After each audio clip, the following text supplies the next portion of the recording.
Hey y'all, I kind of want to go a little further into how toxic masculinity can prevent the ascension process, or us reaching our higher selves in different ways. But like, if you look at it like that, like the sperm and the egg and everything, and how there's a lot of sperms into one egg, and how like if a sperm like comes across an egg, right, and it doesn't know how to tune into it, right, and it doesn't know how to like open it, right, or like connect to it, right, or enter it, I should say. It's gonna be like, yo, what's wrong with me? What's wrong with me? Like, why doesn't she want me or whatever? If I can't have her, no one can have her. You know what I'm saying? And there's a lot of energy, male energy like that, where they'll want to destroy other men, other potential, males, because they haven't figured it out yet. You know what I'm saying? And that's been going on in this world for ages. You know what I'm saying? It's a fight for space out here. It's always been a fight for space, you know what I'm saying? Even like the trees that are planted next to each other, like the roots and stuff are like, it's a fight for space, and space is her, you know what I'm saying? She's the space that allows us to grow inside of, you know what I'm saying? Be a part of, and it's precious, you know what I'm saying? But a lot of men the toxic masculinity wants to control that space. It wants to make it its own. It wants to say, hey, this is mine. You know what I'm saying?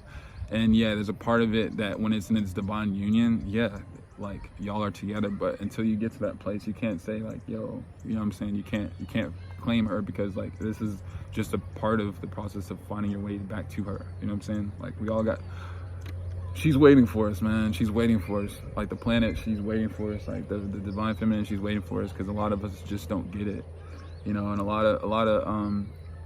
of us are too busy being in the masculine a lot. And it's okay to be in the masculine, but a lot of us, even the women, you know what I'm saying, it's more masculine to kind of be like kind of show off your body and stuff like that, which is, I'm not saying there's nothing wrong with it. As a woman, like, you can do it all, show off your body, whatever, you know what I'm saying, do it or not. But like, I'm saying it's kind of more of a masculine thing to kind of like put yourself out there, you know what I'm saying? But it's also a feminine thing to attract, because she knows when she's doing that, she's attracting, men. But there's an aspect of the mysterious, kind of attracting the man through like mystery, as opposed to attracting him through like revealing and like being like, oh, like this is what you get, you know what I'm saying, like this is what you're gonna get if you pursue me, you know what I'm saying?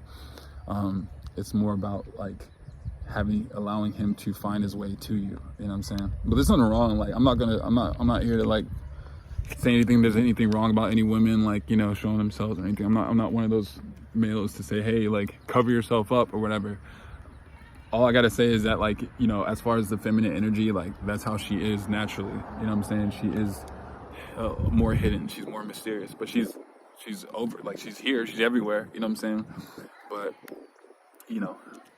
like it also happens in nature too. Like women, like feminine energy also like will attract men in different ways. The masculine energy. But yeah, that was just like a little extra thing I wanted to say on top of it, more so about the toxic masculinity and how we are kind of like, how it can kind of like just like torment the rest of the process, the rest of the world trying to go through that process of existing and learning and ascending, you know what I'm saying, in all of our own ways. But yeah, there's more to it, but it's all very kind of simple once you figure it out. It's all, we all kind of we all are kind of,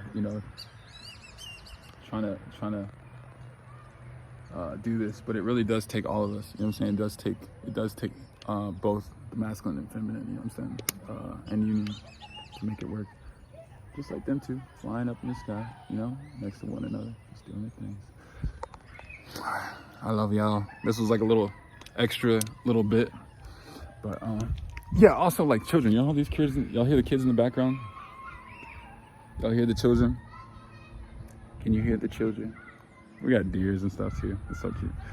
But like when children come out, like they're not thinking about like sex, you know what I'm saying? They're not thinking about, like they don't have like the private parts and stuff aren't developed. They're more connected with that union of the two. You know what I'm saying? They're more of that balance of the masculine and feminine, that joy that is the union. You know what I'm saying? Like they come out as that first, you know what I'm saying? Obviously, as time goes on, they have to kind of discover more of like themselves and like, mature and like, do the whole thing again. But like they are connected to that union. You know what I'm saying? That is like the eternal child, is that union, is them coming together.